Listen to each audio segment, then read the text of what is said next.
Now these two questions: does there exist a material reality distinct from sensible appearances? And what is the nature of reality? Do not have their source in experimental method, which is acquainted only with sensible appearances and can discover nothing beyond them. The resolution of these questions transcends the methods used by physics. It is the object of metaphysics. Therefore, if the aim of physical theories is to explain experimental laws, theoretical physics is not an autonomous science, it is subordinate to metaphysics. The real trouble with this world of ours is not that it is an unreasonable world, nor even that it is a reasonable one. The commonest kind of trouble is that it is nearly reasonable, but not quite. Life is not an illogicality, yet it is a trap for logicians. It looks just a little more mathematical and regular than it is. Its exactitude is obvious, but its inexactitude is hidden, its wildness lies in wait. Utility and necessity of logic. It would be a mistake to imagine that, above and beyond what is called the natural logic of sound common sense, the study of the science of logic is absolutely necessary for right reasoning.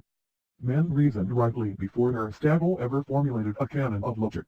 It was, in fact, by an analysis of such reasonings that he discovered those canons. They could never have been discovered otherwise. Here as elsewhere the art came before the science, theory followed practice. A man may reason rightly without knowing a single rule of the syllogism, or, conversely, he may know all the details of logic and be an indifferent guide to truth, just as a first-rate geometrician may be a failure as an engineer. But still, just as his knowledge of geometry will enable the geometrician to detect the defects in a piece of engineering, so too will an explicit knowledge of the canons of reasoning enable us to discover more readily where the fallacy of a misleading argument lies.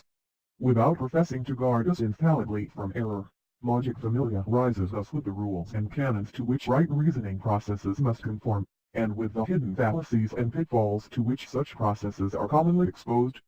Logic is usually understood nowadays as a study of certain formal systems, though in former times there were philosophers who held that the subject matter of logic was the formal rules of human thought. The contemporary mathematical and symbolic logic is certainly very different from its classical predecessor, but they share the radical opposition to dialectical logic. In terms of this opposition, the old and the new formal logic express the same mode of thought.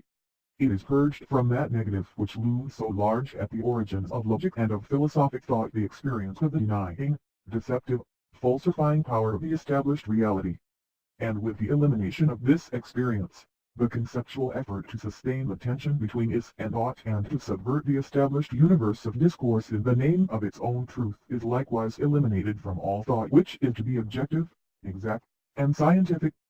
For the scientific subversion of the immediate experience which establishes the truth of science as against that of immediate experience does not develop the concepts which carry in themselves the protest and the refusal. The new scientific truth which they oppose to the accepted one does not contain in itself the judgment that condemns the established reality. In contrast, dialectical thought is and remains unscientific to the extent to which it is such judgment.